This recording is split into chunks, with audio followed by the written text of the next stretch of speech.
जय हिंद दोस्तों, आशा स्टेनो में आपका स्वागत है। तो डिक्टेशन को स्टार्ट करते हैं। स्टार्ट। लखीमपुर खीरी कांड में मृत 4 किसानों और एक पत्रकार का अंतिम अरदास समारोह मौके की गरिमा के अनुकूल तो हुआ ही, इसका शांतिपूर्ण समापन स्थानीय प्रशासन के लिए भी किसी राहत से कम नहीं रहा।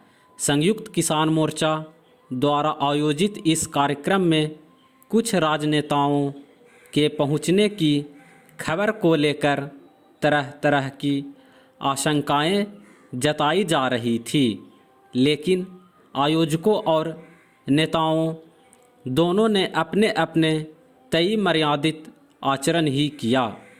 किसी भी समाज में शांति व्यवस्था के लिए यह बहुत ज़रूरी होता है कि सभी अपने अपने दायरे का सम्मान करें। इस दुर्भाग्यपूर्ण घटना ने कई परिवारों को कभी न भूलने वाला जख्म दे दिया है, पर चिंता इस बात की थी कि इसके बाद पैदा हुए जनाक्रोश व राजनीतिक सरगर्मियों से समाज को कहीं और गहरे जख्म न मिल जाएं।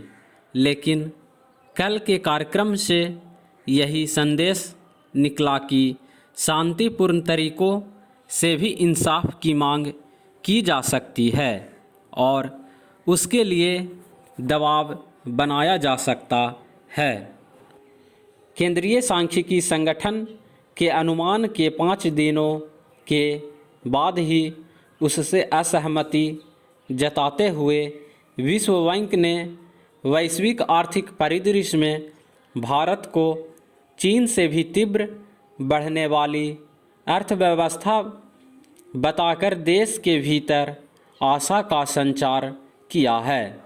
जीडीपी की जिस वृद्धि दर को विश्व बैंक ने जीएसटी के कारण 7% की बजाय 6.7% तक रखा था, उसे उसने खुद ही संशोधित करके 7.3% तक स्वीकार कर लिया है और कहा है कि चीन की वृद्धि दर 2017 के 6.8% से गिरकर 6.4% तक आ जाएगी। इन आंकड़ों से एक बात तो साबित होती है कि दुनिया में तीव्र विकास करने की होड़ में चीन और भारत अग्रणी है, लेकिन हमें यह नहीं भूलना चाहिए कि चीन की अर्थव्यवस्था का आकार हमसे बड़ा है और वहाँ वित्त वर्ष दिसंबर में समाप्त होता है, जबकि भारत में 31 मार्च तक चलता है। भारत के केंद्रीय सांख्यिकी कार्यालय ने भी शुक्रवार को अर्थव्यवस्था में बहाली के रुझान का संकेत दिया था, लेकिन उसका कहना था कि 30 सितंबर तक वृद्धि दर 6% तक रही और उसके बाद 7% तक आएगी, जिसके औसतन 6.5% होने का अनुमान है।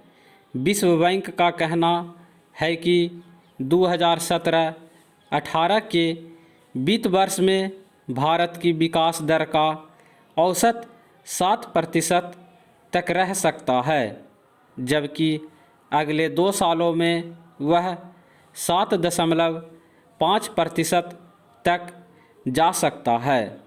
विमुद्रीकरण और जीएसटी दोनों के प्रभाव पड़े हैं, लेकिन विश्व बैंक का अनुमान है कि आखिरी तिमाही में करों की वसूली में इजाफा होगा और उसका फ़ायदा अर्थव्यवस्था को होगा।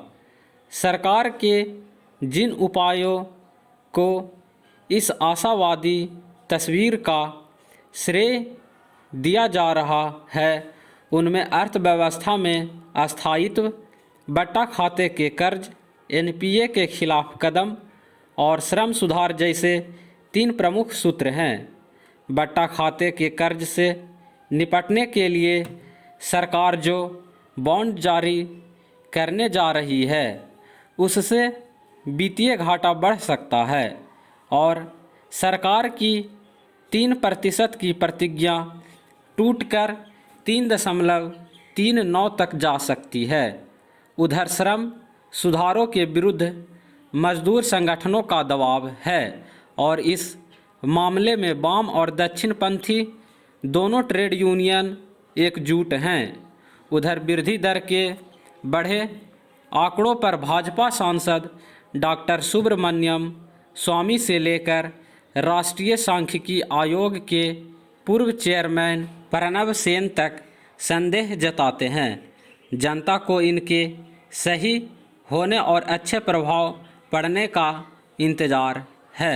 स्टॉप।